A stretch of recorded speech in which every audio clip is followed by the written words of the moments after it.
Hello बच्चों, आपका स्वागत है आपके अपने यूट्यूब चैनल गुरुकुल एकेडमी पर। आज हम क्लास 10th के जो बायोलॉजी है, बायोलॉजी के ऑब्जेक्टिव क्वेश्चन को देखने वाले हैं। बायोलॉजी के चैप्टर 1 में टोटल 120 क्वेश्चनों को संकलित किए थे। तो वीडियो पार्ट 1 में जो चैप्टर 1 का पार्ट 1 वीडियो है उसमें 60 ऑब्जेक्टिव क्वेश्चनों को कवर कर लिए हैं। अगर पार्ट 1 वीडियो आप नहीं देखे हैं तो आप उसे देख लीजिए, उसके बाद इसे देखिएगा। बाकी के जो बचा हुआ 60 क्वेश्चन है पार्ट 2 वीडियो में, यानी कि आज के वीडियो में कवर करने वाले हैं। तो वीडियो में अंत तक बने रहें ताकि आपको इससे आने वाले जो महत्वपूर्ण ऑब्जेक्टिव क्वेश्चन है एग्ज़ाम में अच्छी तरह से देख सके और हल कर सके। तो चलिए शुरू करते हैं क्वेश्चन नंबर 61 से। इसमें पूछा गया है कि निम्न जो टैनिन है, टैनिन मुख्यतः कहाँ जमा होता है। टैनिन मुख्यतः कहाँ जमा होता है? तो आपको ऑप्शन दिया हुआ है वृक्ष के छाल में, ऑप्शन बी है पुराने जाइलम में, ऑप्शन सी है पुराने फ्लोएम में, ऑप्शन डी है जड़ों में। तो दैनिक जो टैनिन है मुख्यतः कहाँ जमा होता है? तो 61 का सही उत्तर हो जाएगा ऑप्शन ए, वृक्ष के छाल में जो टैनिन है, टैनिन नामक जो अपवाद होता है यानी कि जो बेकार पदार्थ होता है वह जमा होता है। अगला क्वेश्चन है क्वेश्चन नंबर 62। इसमें पूछा गया है कि बबूल के पौधों से मुख्यतः कौन सा उत्सर्जी पदार्थ निकलता है। बबूल के पौधों से मुख्यतः कौन सा उत्सर्जी पदार्थ निकलता है? तो ऑप्शन ए है टैनिन, ऑप्शन बी है रेजिन, ऑप्शन सी है गोंद, ऑप्शन डी है लैटेक्स। तो 62 का सही उत्तर हो जाएगा ऑप्शन सी। जो बबूल का पेड़ है उससे मुख्यतः जो उत्सर्जी पदार्थ निकलता है उसे गोंद कहते हैं। अगला क्वेश्चन नंबर 63। इसमें पूछा कि हृदय का पेस मेकर कहते हैं। हृदय का पेस मेकर किसे कहते हैं? तो आपको ऑप्शन दिया हुआ है S A node, A B node, His का बंडल, ऑप्शन डी है पुरकिंजे तंतु। तो हृदय का पेस मेकर किसे कहा जाता है? तो 63 का सही उत्तर हो जाएगा option A, S A node को हम हृदय का पेस मेकर कहते हैं। अगला क्वेश्चन है क्वेश्चन नंबर 64। इसमें पूछा है कि पाचन की क्रिया पूर्ण होती है। तो पाचन की क्रिया किस अंग में पूर्ण होती है? तो आपको ऑप्शन में दिया हुआ है अग्न्याशय, बड़ी आंत, छोटी आंत और ग्रास नली। तो सही उत्तर क्या हो जाएगा? तो 64 का सही उत्तर हो जाएगा ऑप्शन सी। जो पाचन की क्रिया है वह छोटी आंत में पूर्ण हो जाती है। बाकी का जो बचा हुआ कार्य जैसे कि अवशोषण और जल का निष्कासन जो है वह बड़ी आंत में जाकर संपन्न होता है। तो 64 का सही उत्तर ऑप्शन सी हो जाएगा। पाचन की क्रिया जो पूर्ण है वह छोटी आंत में हो जाती है। अगला क्वेश्चन नंबर 65। इसमें पूछा गया है कि छोटी आंत की दीवार में पाई जाने वाली ग्रंथियों के स्राव को क्या कहते हैं। छोटी आंत की दीवार में पाई जाने वाली ग्रंथियों के स्राव को क्या कहते हैं? तो ऑप्शन है ऑप्शन ए आत्र रस, ऑप्शन बी है जठर रस, ऑप्शन सी है संक्स एंटेरिक्स, ऑप्शन डी है सभी। तो 65 का सही उत्तर हो जाएगा ऑप्शन डी। जो छोटी आंत के दीवार में जो ग्रंथियां पाई जाती है और उससे निकलने वाले स्रावित पदार्थ को हम आत्र रस भी बोलते हैं, जठर रस भी बोलते हैं और संकस एंटेरिक्स भी बोलते हैं। तो 65 का सही उत्तर हो जाएगा ऑप्शन डी। अगला क्वेश्चन है क्वेश्चन नंबर 66।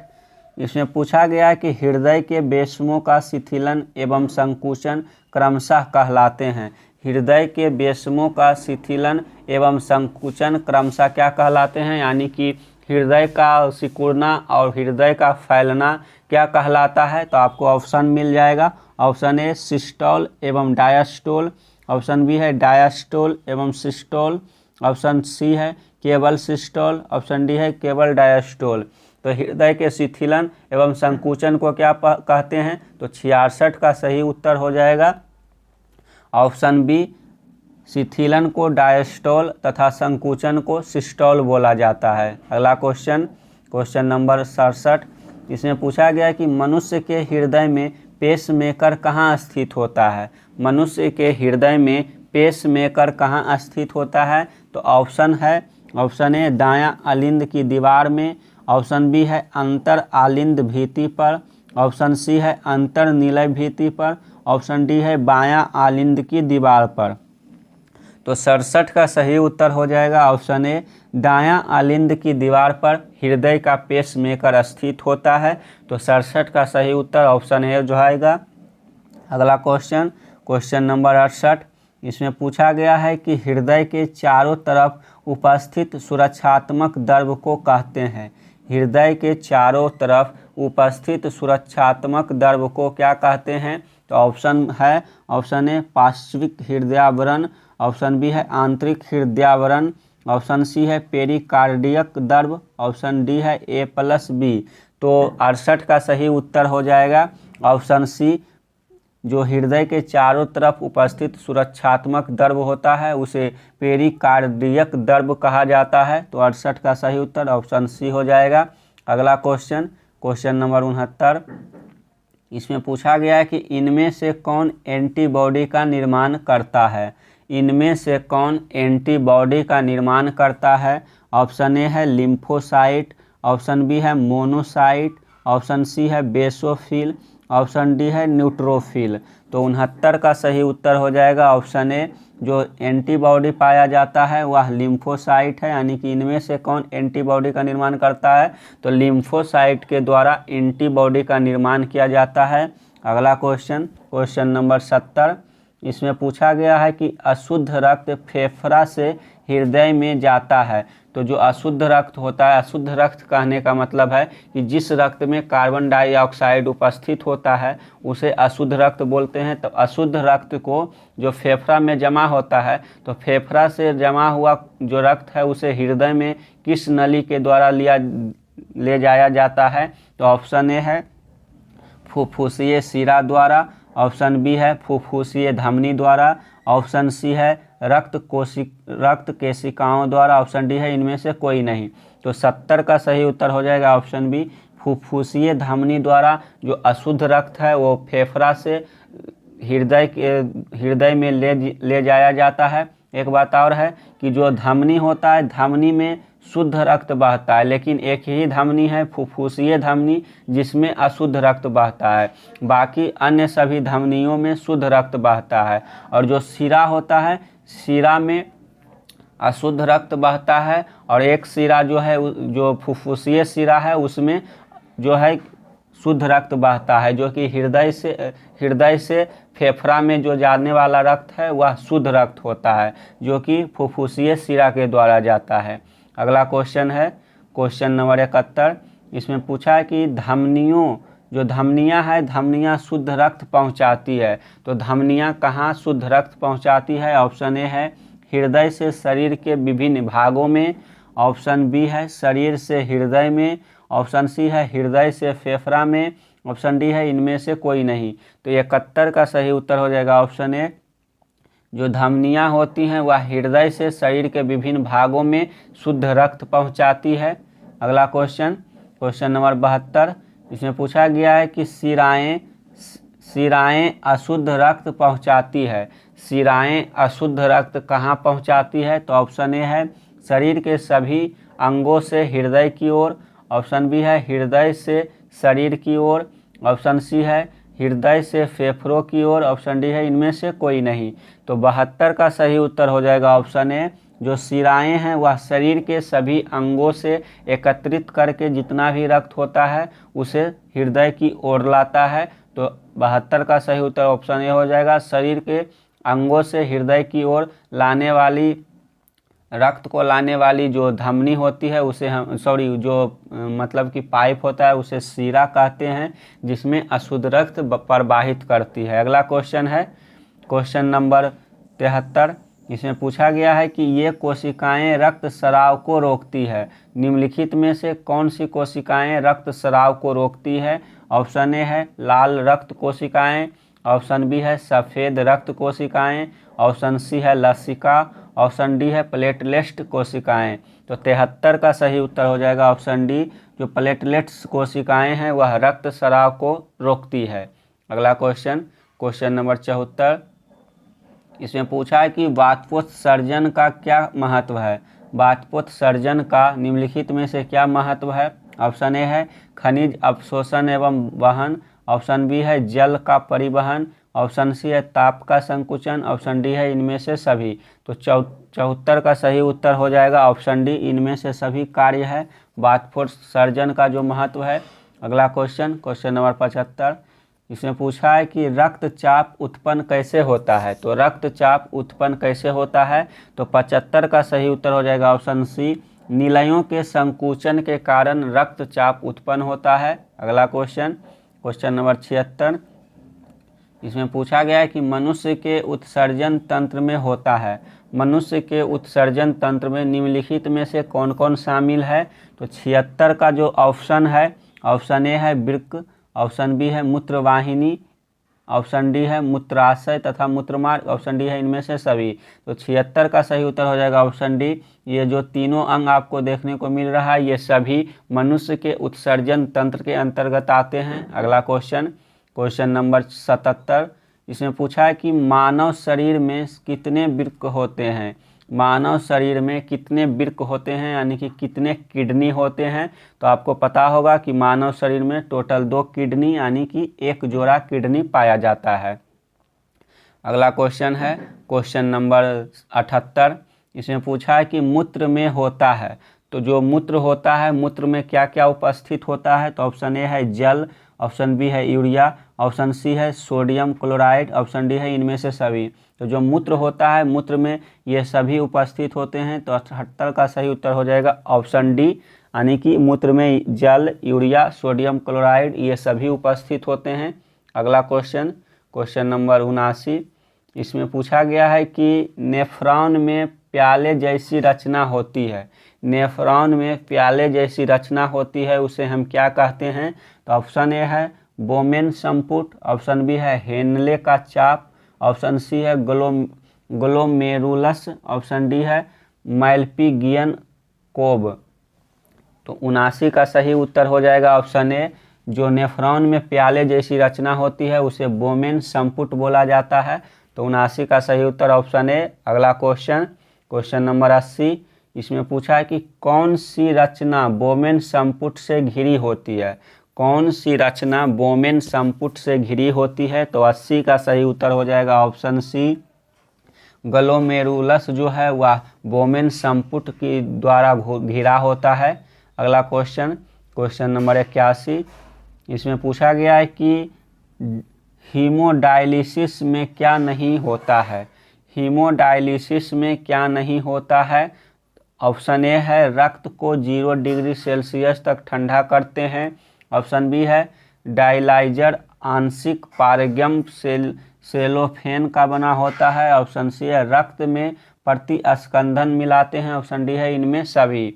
तो 81 का सही उत्तर हो जाएगा ऑप्शन डी, इनमें सभी प्रक्रिया के द्वारा हीमोडायलिसिस किया जाता है। यानी कि इसमें पूछा है कि हीमोडायलिसिस में क्या नहीं होता है। तो ये तीनों ही क्रिया हीमोडायलिसिस में नहीं होता है, इसलिए सही उत्तर ऑप्शन डी हो जाएगा, इनमें सभी। अगला क्वेश्चन है क्वेश्चन नंबर 82, इसमें पूछा गया है कि हाइड्रा में प्रजनन किस विधि से होता है। हाइड्रा में प्रजनन किस विधि से होता है। तो 82 का सही उत्तर हो जाएगा ऑप्शन बी, जो हाइड्रा है वह मुकुलन द्वारा अपना प्रजनन करता है। अगला क्वेश्चन, क्वेश्चन नंबर 83, इसमें पूछा है कि प्रोटीन का पाचन शुरू होता है। तो प्रोटीन का पाचन कहाँ से शुरू होता है। ऑप्शन ए है ग्रास नली, ऑप्शन बी है अमाशय, ऑप्शन सी है ग्रासनी, ऑप्शन डी है अग्न्याशय। तो प्रोटीन का पाचन कहाँ से शुरू हो जाता है। तो 83 का सही उत्तर हो जाएगा ऑप्शन बी, अमाशय से प्रोटीन का पाचन शुरू हो जाता है। अगला question, question number 84, question number 84 है, इसमें पूछा गया है कि कृत्रिम वृक्क किस क्रिया से अवशिष्ट पदार्थों को बाहर निकालता है। कृत्रिम वृक्क किस क्रिया से अवशिष्ट पदार्थों को बाहर निकालता है। तो 84 का सही उत्तर हो जाएगा ऑप्शन ए, अपवोहन। जो अपवोहन की प्रक्रिया है यानी कि डायलिसिस की प्रक्रिया है, उसके द्वारा कृत्रिम वृक्क के अवशिष्ट को जो रक्त से बाहर निकाल देता है। अगला क्वेश्चन, क्वेश्चन नंबर 85, इसमें पूछा गया है कि रक्तचाप यानी कि रक्त दाब मापने वाले यंत्र को क्या कहते हैं। रक्तचाप मापने वाले यंत्र को क्या कहते हैं? तो 85 का सही उत्तर हो जाएगा ऑप्शन ए, स्फैग्मोमैनोमीटर बोला जाता है रक्त दाब को मापने वाले यंत्र को। अगला क्वेश्चन, क्वेश्चन नंबर 86, इसमें पूछा गया है कि उच्च रक्तचाप में क्या होता है? उच्च रक्तचाप में निम्नलिखित में से क्या होता है? तो 86 का सही उत्तर हो जाएगा ऑप्शन ए, धमनियाँ, जो धमनियाँ हैं धमनिकाओं का फैलना उच्च रक्तचाप में होता है। अगर ज़्यादा रक्तचाप बढ़ जाता है तो धमनियाँ फट जाने का भी डर रहता है। अगला क्वेश्चन, क्वेश्चन नंबर 87, इसमें पूछा है कि उच्च रक्तचाप हाइपरटेंशन का क्या कारण होता है? उच्च रक्तचाप या फिर हाइपरटेंशन का कारण क्या हो सकता है? तो 87 का सही उत्तर हो जाएगा ऑप्शन डी, इनमें से सभी। जैसे अगर चिंता अधिक करते हैं तो भी आपका रक्तचाप बढ़ सकता है, उत्सुकता के कारण भी रक्तचाप बढ़ सकता है, रोग के कारण भी रक्तचाप बढ़ सकता है, तो इसलिए सही उत्तर हो जाएगा ऑप्शन डी, इनमें से सभी। अगला क्वेश्चन, क्वेश्चन नंबर 88, इसमें पूछा है कि उच्च रक्तचाप घातक क्यों हो जाता है? उच्च रक्तचाप घातक क्यों हो जाता है? तो 88 का सही उत्तर हो जाएगा ऑप्शन डी, जो उच्च रक्तचाप है वह घातक हो जाता है फेफड़ा के लिए। अगला क्वेश्चन, क्वेश्चन नंबर 89, इसमें पूछा गया है कि निम्न में कौन सी बीमारी श्वसन तंत्र से संबंधित है? निम्न में कौन सी बीमारी स्वतंत्र तंत्र से संबंधित है? तो ऑप्शन ए है डायरिया, ऑप्शन बी है टीबी, ऑप्शन सी है निमोनिया, ऑप्शन डी है बी एवं सी दोनों। तो 89 का सही उत्तर हो जाएगा ऑप्शन डी, बी एवं जो सी है ये दोनों रोग फेफड़ा से संबंधित है, यानी कि श्वसन तंत्र से संबंधित है। तो 89 का सही उत्तर ऑप्शन डी हो जाएगा। अगला क्वेश्चन, क्वेश्चन नंबर 90, इसमें पूछा है कि इनमें स्वपोषी कौन है? इनमें स्वपोषी कौन है? ऑप्शन ए है हरे पौधे, ऑप्शन बी है कीट, ऑप्शन सी है मछली, ऑप्शन डी है इनमें से सभी। तो निम्नलिखित में से स्वपोषी कौन है? तो 90 का सही उत्तर हो जाएगा ऑप्शन ए, जो हरे पौधे हैं वह स्वपोषी होते हैं। अगला क्वेश्चन, क्वेश्चन नंबर 91, इसमें पूछा है कि पौधे प्रकाश संश्लेषण से इसे बनाते हैं। तो पौधे प्रकाश संश्लेषण के द्वारा क्या बनाते हैं? तो 91 का सही उत्तर हो जाएगा ऑप्शन सी, कार्बोहाइड्रेट का निर्माण करते हैं, यानी कि C6H12O6 का निर्माण करते हैं पौधे अपने प्रकाश संश्लेषण की प्रक्रिया द्वारा। तो 91 का सही उत्तर ऑप्शन सी हो जाएगा, कार्बोहाइड्रेट। अगला क्वेश्चन, क्वेश्चन नंबर 92, इसमें पूछा है कि हरे पौधों में रक्षित आंतरिक ऊर्जा किस रूप में होती है? हरे पौधों में रक्षित आंतरिक ऊर्जा किस रूप में होती है? 92 का सही उत्तर ऑप्शन डी हो जाएगा, मंड के रूप में रहती है। अगला क्वेश्चन, क्वेश्चन नंबर 93, इसमें पूछा गया है कि प्रकाश संश्लेषण में प्रकाश ऊर्जा रूपांतरित होती है। प्रकाश संश्लेषण की क्रिया के द्वारा जो प्रकाश ऊर्जा है किस रूप में परिवर्तित होती है? तो ऑप्शन ए है यांत्रिक ऊर्जा में, ऑप्शन बी है जल में, ऑप्शन सी है रासायनिक ऊर्जा में, ऑप्शन डी है ग्लूकोज में। तो 93 का सही उत्तर हो जाएगा ऑप्शन सी, जो प्रकाश संश्लेषण की क्रिया के दौरान जो प्रकाश ऊर्जा है वह रासायनिक ऊर्जा में परिवर्तित हो जाती है। तो 93 का सही उत्तर ऑप्शन सी हो जाएगा। अगला क्वेश्चन, क्वेश्चन नंबर 94, इसमें पूछा गया है कि पौधे नाइट्रोजन किस रूप में प्राप्त करते हैं? पौधे नाइट्रोजन किस रूप में प्राप्त करते हैं? तो ऑप्शन ए है नाइट्रेट के रूप में, ऑप्शन बी है नाइट्राइट के रूप में, ऑप्शन सी है ए एवं बी दोनों, ऑप्शन डी है इनमें से कोई नहीं। तो 94 का सही उत्तर हो जाएगा ऑप्शन सी, ए एवं बी दोनों रूपों में पौधे नाइट्रोजन को प्राप्त करते हैं, नाइट्रेट के रूप में भी और नाइट्राइट के रूप में भी। अगला क्वेश्चन, क्वेश्चन नंबर 95, इसमें पूछा गया है कि यह जीव भोजन का विघटन अपने शरीर के बाहर करते हैं। निम्नलिखित में से कौन सा जीव है जो भोजन का विघटन अपने शरीर से बाहर करते हैं? तो 95 का सही उत्तर हो जाएगा ऑप्शन डी, इनमें से सभी। जैसे जो फफूंद है, ईस्ट है, मशरूम है, ये सभी भोजन का विघटन अपने शरीर के बाहर करते हैं। अगला क्वेश्चन, क्वेश्चन नंबर 96, इसमें पूछा गया है कि यह अस्थायी प्रवर्धन का मदद से भोजन ग्रहण करता है। निम्नलिखित में से कौन सा जीव है जो अस्थायी प्रवर्धन की मदद से भोजन ग्रहण करता है? यहाँ ना छूट गया है, प्रवर्धन की मदद से भोजन करता है? तो ऑप्शन ए हो जाएगा पैरामीशियम, अमीबा, यूग्लिना, इनमें से सभी। तो 96 का सही उत्तर हो जाएगा ऑप्शन बी, जो अमीबा है वह अस्थायी प्रवर्धन के द्वारा अपना भोजन ग्रहण करता है। अस्थायी प्रवर्धन कहने का मतलब है कि जो अमीबा होता है, अमीबा का आकार फिक्स नहीं होता है, यानी कि यह किसी भी रूप का हो सकता है। तो जब अमीबा को कहीं भोजन दिखा, जैसे यहाँ भोजन दिखा, तो अमीबा धीरे धीरे यहाँ आता है और इसे इस भोजन को घेर लेता है और अपने आकार को बदलकर फिर से भोजन को अंदर कर लेता है। ये जो अमीबा है, अमीबा किसी फिक्स स्थान से भोजन ग्रहण नहीं करता है, यानी उसका स्थान हमेशा बदलते रहता है, इसलिए इसे बोला गया अस्थायी प्रवर्धन। अगला क्वेश्चन, क्वेश्चन नंबर 97। इसमें पूछा है कि शरीर की सतह से पोषण, श्वसन और उत्सर्जन इसमें मुख्य लक्षण है। तो शरीर की सतह से कौन सा जीव है जो पोषण करता है, श्वसन करता है और उत्सर्जन करता है? तो 97 का सही उत्तर हो जाएगा ऑप्शन डी, अमीबा। यानी कि जो अमीबा है वो अपने शरीर की सतह से ही भोजन प्राप्त करता है, यानी कि पोषण प्राप्त करता है, श्वास भी अपने शरीर की सतह से लेता है और उत्सर्जन भी अपने शरीर की सतह से ही करता है। तो 97 का सही उत्तर ऑप्शन डी हो जाएगा। अगला क्वेश्चन, क्वेश्चन नंबर 98। इसमें पूछा गया कि अमाशय का पिछला भाग क्या कहलाता है?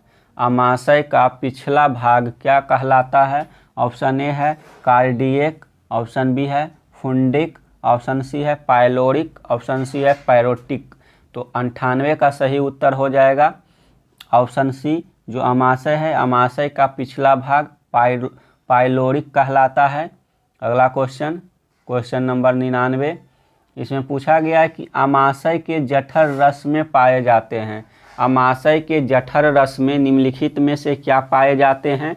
ऑप्शन ए है हाइड्रोक्लोरिक अम्ल, ऑप्शन बी है श्लेष्मा, ऑप्शन सी है पेप्सिनोजेन, ऑप्शन डी है इनमें से सभी।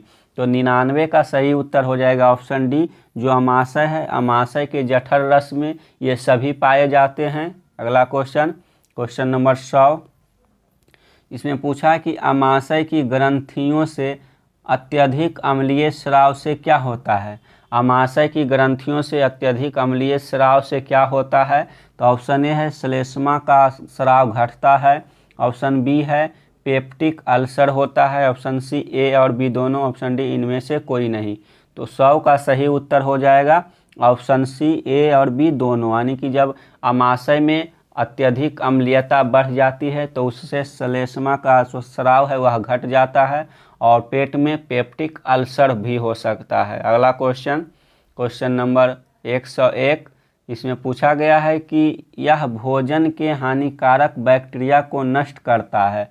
तो निम्नलिखित में से क्या है जो भोजन के हानिकारक बैक्टीरिया को नष्ट करता है? तो ऑप्शन ए है श्लेष्मा, ऑप्शन बी है हाइड्रोक्लोरिक अम्ल, ऑप्शन सी है पेप्सिन, ऑप्शन डी है पेप्टोन। तो 101 का सही उत्तर हो जाएगा ऑप्शन बी, जो हाइड्रोक्लोरिक अम्ल है यानी कि HCl है, वह भोजन के हानिकारक बैक्टीरिया को नष्ट करता है। अगला क्वेश्चन, क्वेश्चन नंबर 2। इसमें पूछा गया कि यह आहार नाल का सबसे लंबा भाग है। तो निम्नलिखित में से आहार नाल का सबसे लंबा भाग क्या कहलाता है? तो 2 का सही उत्तर हो जाएगा ऑप्शन ए, क्षुद्रांत, यानी कि जो छोटी आंत्र है वह आहार नाल का सबसे लंबा भाग है। अगला क्वेश्चन, क्वेश्चन नंबर 3।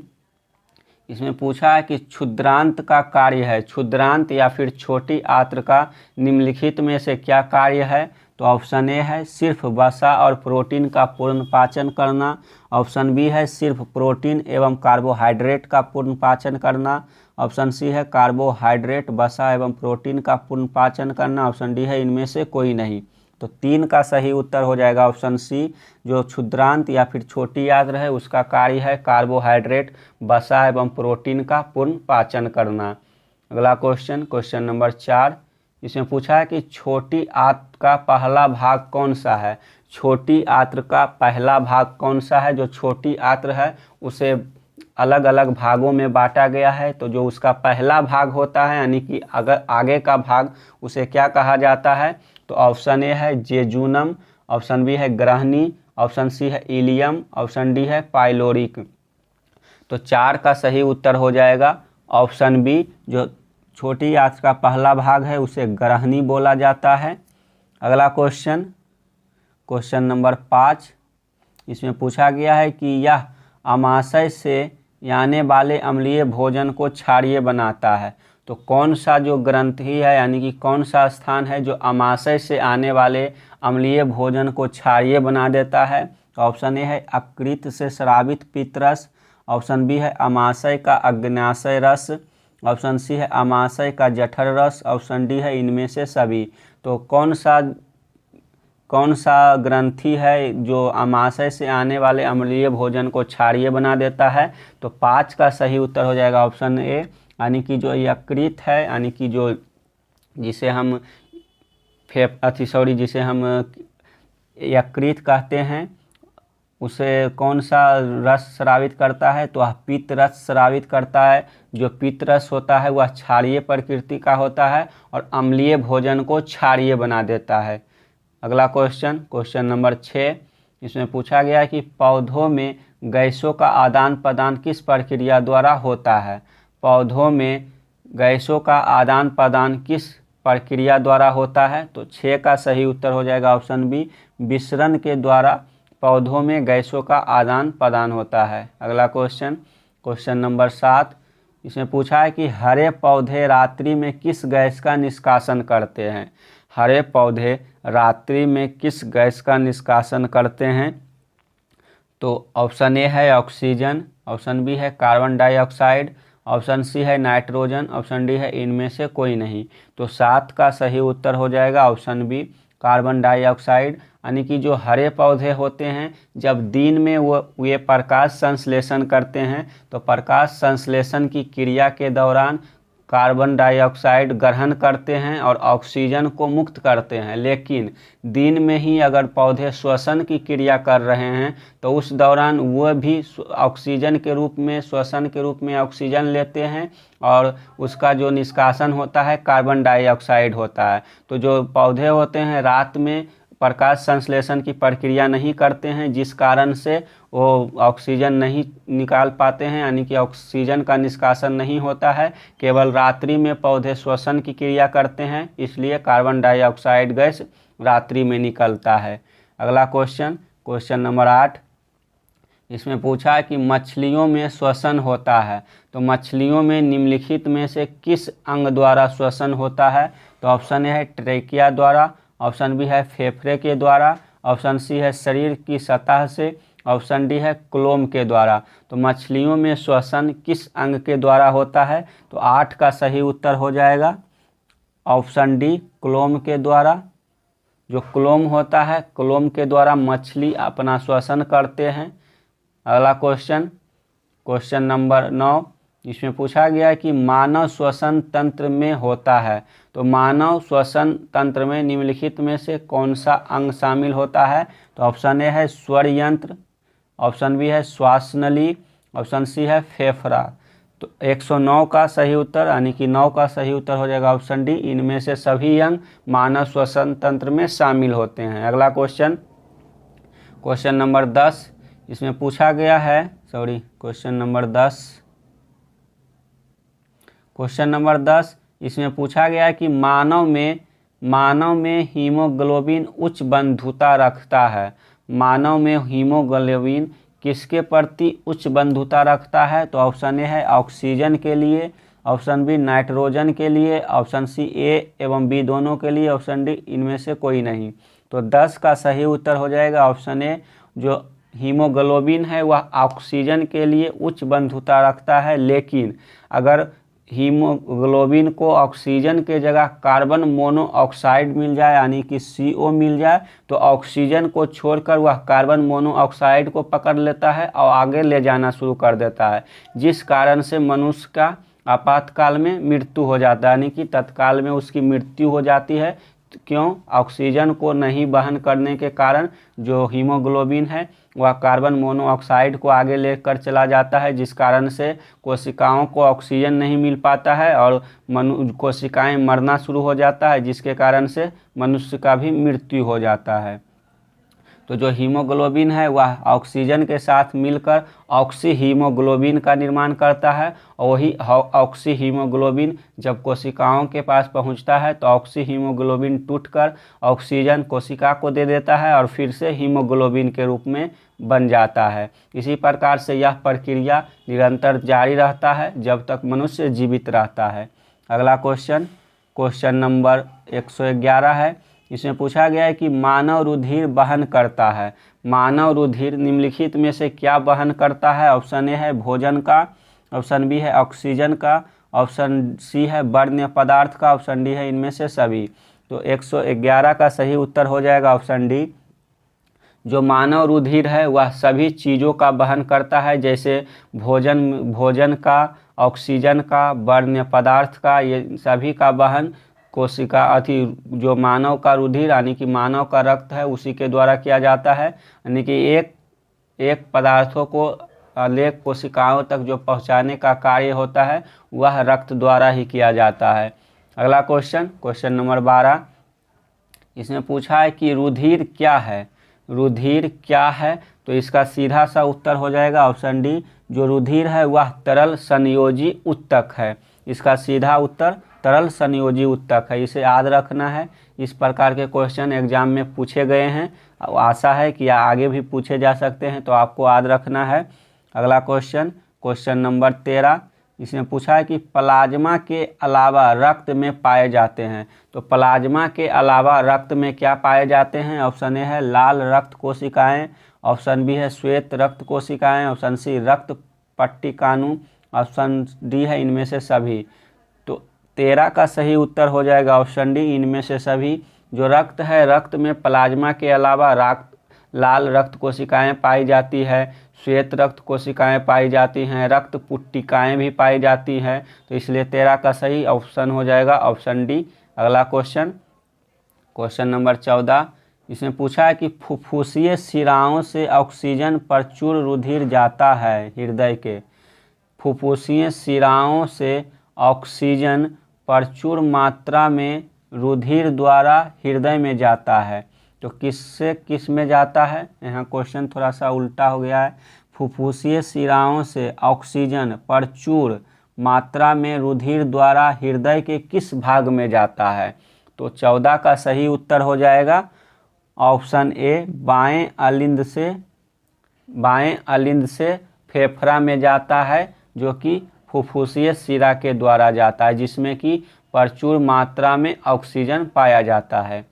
अगला क्वेश्चन का सीधा मतलब पूछा गया है कि फुफ्फुसीय शिरा के द्वारा जो हृदय है, हृदय के किस भाग से जो हृदय फेफड़ा है, फेफड़ा में रक्त जाता है? तो सही उत्तर ऑप्शन ए हो जाएगा, बाएं अलिंद में।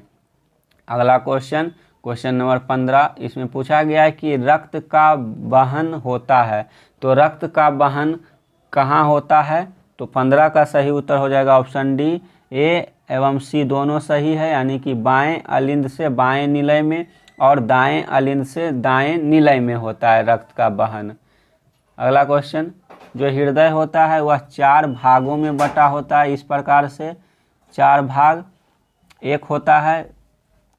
एक होता है अलिंद, जो ऊपर का भाग होता है उसे अलिंद कहते हैं दोनों का, और नीचे के भाग को निलय बोलते हैं।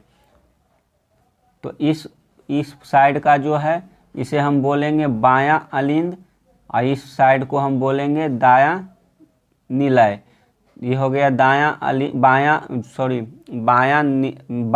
अलिंद, और ये हो गया बायां निलय। तो बाएं निलय से, यानी कि जो बायां अलिंद है इससे रक्त इसमें जाता है, और फिर रक्त इससे चला जाता है फेफड़ा में। फिर फेफड़ा से जो रक्त आता है, जो फेफड़ा से रक्त आता है वो इसमें आता है, और इससे रक्त फेफड़ा में जाता है। फिर इसी प्रकार से जो रक्त है फेफड़ा से इसमें आता है, इस प्रकार से घूरते रहता है। तो 15 का सही उत्तर हो जाएगा ऑप्शन सी। ए और सी दोनों सही है। अगला क्वेश्चन नंबर 16। इसमें पूछा गया है कि जब आलिंदों में शिथिलन यानी कि फैलाव होता है तो क्या होता है?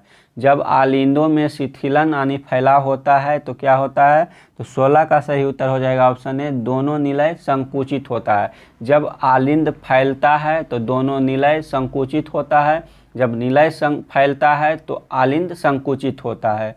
अगला क्वेश्चन नंबर 17, इसमें पूछा है कि सरीसृप के हृदय में कितने कोष्ठ होते हैं। सरीसृप के हृदय में कितने कोष्ठ होते हैं, यानी कि जो मानव शरीर है, मानव शरीर में 4 कोष्ठ होते हैं, यानी कि 1 2 3 4 घर होते हैं। उसी प्रकार से सरीसृप यानी कि जो रेंगने वाले जीव होते हैं, जैसे सांप हो गया, मगरमच्छ हो गया, इस प्रकार के जीव के हृदय में कितने कोष्ठ होते हैं, तो 17 का सही उत्तर हो जाएगा ऑप्शन बी, उसके हृदय में 3 कोष्ठ होते हैं। लेकिन जो मगरमच्छ होता है, मगरमच्छ के हृदय में 4 कोष्ठ होता है, यह एक अपवाद है, इसे याद रखना है। अगला क्वेश्चन नंबर 18, इसमें पूछा गया कि कवक में पोषण की कौन सी विधि है। कवक में पोषण की निम्नलिखित में से कौन सी विधि है, तो 18 का सही उत्तर ऑप्शन बी हो जाएगा, मृतजीवी। अगला क्वेश्चन नंबर 19, इसमें पूछा है कि स्वापोषी पोषण के लिए आवश्यक है, निम्नलिखित में से स्वापोषी पोषण के लिए क्या आवश्यक है, तो 19 का सही उत्तर हो जाएगा ऑप्शन डी, इनमें से सभी, जैसे कार्बन डाइऑक्साइड, क्लोरोफिल, सूर्य का प्रकाश, ये सभी की ज़रूरत होती है स्वापोषी पोषण के लिए। अगला क्वेश्चन नंबर 20, आज का आखिरी क्वेश्चन है। इसमें पूछा गया है कि मनुष्य में कौन उत्सर्जी अंग नहीं है। मनुष्य में कौन उत्सर्जी अंग नहीं है, तो 20 का सही उत्तर हो जाएगा ऑप्शन सी, जो अग्न्याशय है, यह उत्सर्जी अंग नहीं है, बल्कि यह पाचन अंग है। और बाकी के फेफड़ा, यकृत, जो वृक्क है, ये सभी उत्सर्जी अंग है। तो आज के क्वेश्चन सीरीज में, यानी कि बायोलॉजी के चैप्टर 1 में 2 वीडियो में 120 क्वेश्चनों को कवर किए हैं। तो हम आशा करते हैं आपको यह क्वेश्चन सीरीज पसंद आया होगा। अगर आप इसी प्रकार के क्वेश्चन देखना पसंद करते हैं तो आप चैनल को सब्सक्राइब कर सकते हैं। चलिए मिलते हैं एक नए वीडियो के साथ, तब तक के लिए धन्यवाद, शुक्रिया।